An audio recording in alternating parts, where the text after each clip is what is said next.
Buenas noches, es un gusto estar con ustedes en esta jornada del 4 de junio del año 2012. Me acompaña Paola Hurtado. Bienvenida, Paola. ¿Qué tal? Buenas noches. Estamos listos para conversar ya vía Skype con el expresidente de la República, Jorge Serrano Elías. Él se encuentra en Panamá y está a 2 días de presentar el libro que se titula La Guayaba tiene dueño. Se trata de un libro en el que él hace memoria de lo ocurrido en este país hace exactamente 19 años, pero justo para conversar en torno al contenido de esa obra, le hemos invitado. Bienvenido, ingeniero Serrano. ¿Nos escucha usted bien? Perfectamente, Juan Luis, muchísimas gracias. Paola, muchas gracias por tenerme en este programa. Qué maravilla que la tecnología nos permita ya tener un acercamiento de este tipo. Y como conversábamos antes, pues lamentablemente no nos va a poder escuchar hoy el cardenal Rodolfo Quesada Toruño, un gran amigo y que realmente el país no puede aquilatar realmente lo que ha perdido. Ingeniero Serrano, usted le dio a leer a Monseñor Quesada la obra que está a punto de presentar en Panamá, ¿no es cierto? Afirmativamente, a él se la mandé una fotocopia de las galeras para que él me diera su opinión. ¿Y qué comentario obtuvo? Pues ya no pude recibir esa opinión. Ya no llegó a recibir esa opinión de Monseñor Quesada. Ya no, porque estaba enfermo. Y la última vez que hablé con él sí me dijo que me iba a venir a ver y que todavía se echaba sus traguitos y así que me preparara. Pero bueno, ya no lo vimos. Pero definitivamente es un hombre al que el país le debe mucho y como yo decía, lamentablemente no se le hizo en vida los reconocimientos que él se merecía. Señor Serrano, hablemos para empezar ya esta entrevista, de su libro. ¿Por qué publicarlo 19 años después? Paola, todo esto es materia de tiempo y oportunidades, ¿verdad? La verdad es que por mucho tiempo yo empecé a escribir y a escribir muchas cosas. Yo le digo quizá unas 600, 700 páginas escritas sobre diferentes temas. De hecho, tengo 2 libros más preparados. ¿Sobre Guatemala siempre? ¿Sobre Guatemala siempre? Sobre Guatemala. Pero decidí este primer libro porque creo que hay necesidad de una reflexión profunda en el país. El país no va para ningún lado, cambiemos constitución, cambiemos presidentes, elijamos a quien elijamos, si no hay un cambio de actitud en la gente que tiene el poder en el país. A ver, pero entonces usted lo que está haciendo en esa obra es una reflexión en torno al poder y quién realmente lo detenta en Guatemala. Yo había cobrado la impresión, leyendo el prólogo, que son las únicas páginas a las que he tenido acceso, que lo que usted hacía era presentar su versión respecto a lo ocurrido durante su presidencia y justamente a partir de ese 23 de mayo. No, Juan Luis. Definitivamente el libro arranca en unas reflexiones sobre lo que fue el golpe de Estado, porque ahí ha habido mucha confusión, pero gracias a Dios en 20 años se ha publicado bastante. Hay incluso citas que yo hago de artículos tuyos en donde se relata muchísimo de esa historia que incluso yo no conocía hasta que estuve en el exilio. Y hago indiscutiblemente una interpretación histórica de lo que a mí me tocó hacer como presidente de la República. Cuento precisamente los conflictos que se presentaron con los grupos de poder, hablo de la conducta de esos grupos de poder y posteriormente de todo lo que ha sido el devenir histórico en mi país durante estos 20 años como resultado de un golpe de Estado en el cual ellos agarraron el poder total y totalmente se corrompieron y totalmente deshicieron el organismo judicial, la justicia en el país, se deshizo totalmente el concepto político de gobernabilidad democrática y hemos llegado a un país que muchos dicen que es un país fallido, pero naturalmente, como yo digo muy claramente en el libro, es un país fallido, pero ¿para quién?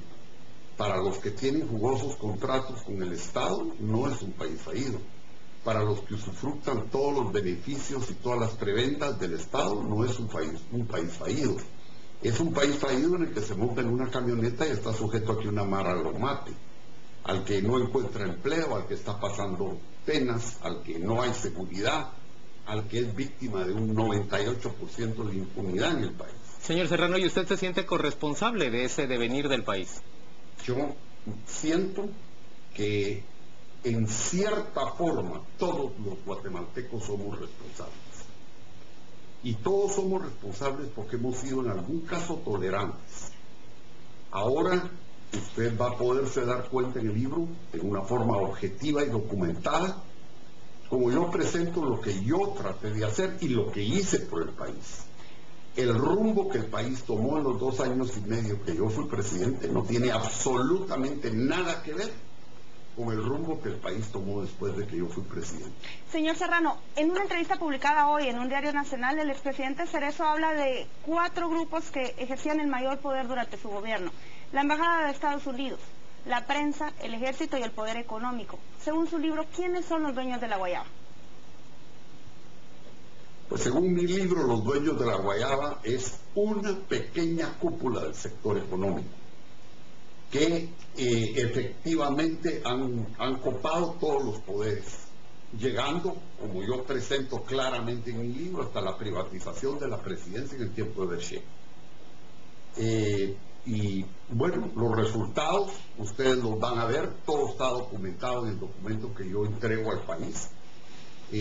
No soy dueño de la verdad absoluta, lo que sí es que traté de ser objetivo, cero rencor, cero revanchismo, es simple y sencillamente la responsabilidad que yo siento ante mis nietos, que cada día me preguntan: papá Jorge, ¿cómo fue cuando usted era presidente? ¿Cómo era cuando tú eras presidente? Etcétera. Entonces, bueno, eso fue lo que realmente me motivó a hacer esta reflexión, y naturalmente, como ya a mi edad, que tengo yo que guardar, se va con nombres, apellidos y con hechos y con documentos. Señor Serrano, en ese prólogo del libro usted habla de la necesidad de lograr una especie de reivindicación, sobre todo frente a aquellos que le han acusado de corrupción y otros hechos graves a lo largo de su gobierno. ¿Qué dice de eso? Mire, hasta este momento, yo llevo 19 años viviendo en Panamá. Han hecho acusaciones, Juan Luis, y en eso se han quedado. Hasta la fecha no ha habido nadie que se presente y diga: este es el delito que Serrano cometió. Mucho menos alguien que diga: estas son las pruebas del delito. Usted puede ir a los tribunales confiadamente, pida todos los expedientes que ya existen, todos obran en mi poder, porque el presidente Pérez Valladares tuvo la hidalguía de ordenar que se me entregaran sellados. Yo conozco todos los expedientes presentados, y es la propia Cancillería de Guatemala reiteradamente, un gran abogado que estuvo en esa Cancillería, que es el licenciado Sáenz de Tejada, en reiteradas ocasiones les digo que de todas las acusaciones que se hacían contra mí, no tenían ninguna prueba que sustentara los delitos de los cuales yo era supuestamente culpable. ¿Y por qué entonces no viene usted a estos tribunales a limpiar su nombre y a contar esa verdad? ¿Usted confiaría en los tribunales de Guatemala? Se lo pregunto yo a usted. Yo le estoy preguntando a usted, Paola, ¿usted confiaría en los tribunales de Guatemala? Mi situación es totalmente distinta, por eso la pregunta es hacia usted.